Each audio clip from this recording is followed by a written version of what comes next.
থেকে এমন অবস্থায় বের করে এনেছি যখন তোমার কোনো হুঁশ নাই, জ্ঞান নাই, কথা বলতে পারো না, পায়খানার ভিতরে পড়ে থাকো, ট্যাঁ করে কান্দা ছাড়া পথ নাই, পানির পিপাসায় গলা শুকায় যায়, কান্দা ছাড়া পথ নাই, মনের তোমার মুখের কোনো ভাষা নাই কান্না ছাড়া।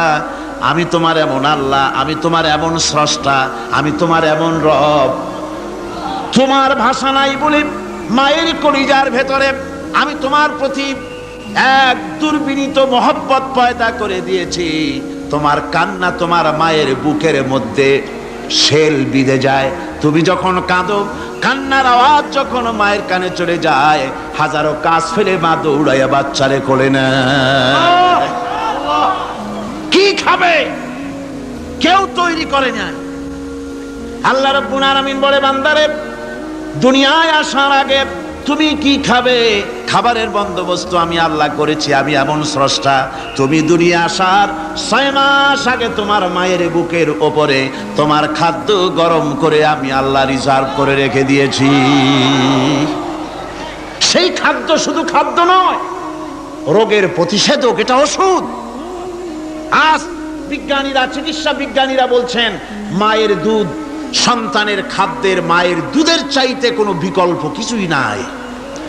সন্তান পৃথিবীতে এলে মায়ের প্রথম দুধটা, গ্রামে গঞ্জে অশিক্ষিত এলাকায় প্রথম দুধটা ফেলে দেয়, এটাকে মনে করে এটা খারাপ, এটা খাওয়াতে নাই, তাহলে ধনুষ্টঙ্কার হবে, হাবিজাবি কথা বলে। আল্লাহ দুধ বানাইছে বাচ্চার ধনুষ্টঙ্কার হওয়ার জন্যে। মায়ের ওই প্রথম দুধটা হচ্ছে সন্তানের জন্যে সমস্ত রোগের প্রতিষেধক। সে ছিল পেটের ভিতরে একটা কাভারের মধ্যে, ওখানে কোনো জার্ম ছিল না, কোনো রোগ জীবাণু ছিল না। ও পৃথিবীতে এসেছে যেখানে অক্সিজেনের ভেতরে জার্ম রয়েছে, বাতাসের ভিতরে জার্ম রয়েছে, যার পরিবেশটা খারাপ হয়ে আছে। মানুষের শ্বাস প্রশ্বাসে, নিঃশ্বাসে হাজারো রোগ জীবাণু ঘুরছে। এই রকমের একটা পৃথিবীতে এসেছে। আসার পরে কচি স্বাস্থ্য, কচি শরীর, কচি হার্ট, কচি লাংস, সেটাকে প্রতিরোধ করবে কি করে? সেজন্য আল্লাহ পাক মায়ের দুধের ভিতরে সমস্ত রোগের প্রতিষেধক দিয়ে দিয়েছেন। সুবহানাল্লাহ। আজকের বিজ্ঞানীরা তো স্বীকার করেছেন, অনেক মা তার সন্তানকে দুধ দেন না, নিজের শরীর স্বাস্থ্য ভালো রাখার চিন্তা করে বাচ্চাকে দুধ খাওয়ান না। এটা অত্যন্ত নির্মম কাজ। বাচ্চাকে দুধ খাওয়ালে বাচ্চার সাথে মায়ের মহব্বত বাড়ে। ইউরোপে, আমেরিকায় মাকে মা বলে ডাকে না, বাপকে শ্রদ্ধা করে না, সম্মান করে না।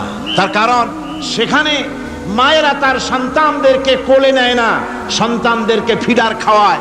আর আমি নিজের চোখে দেখেছি, মায়েরা ইউরোপে, আমেরিকায় যখন শপিং এ আসে, তখন রাস্তায় যখন আসে, তখন ওই পুশ চেয়ারগুলিতে বাচ্চাকে শোয়াইয়া, বাচ্চা এভাবে পুশ চেয়ারে করে ঠেলে নিয়ে যায়, আর কুত্তার বাচ্চাগুলি কোলে করে ঘুরে বেড়ায়।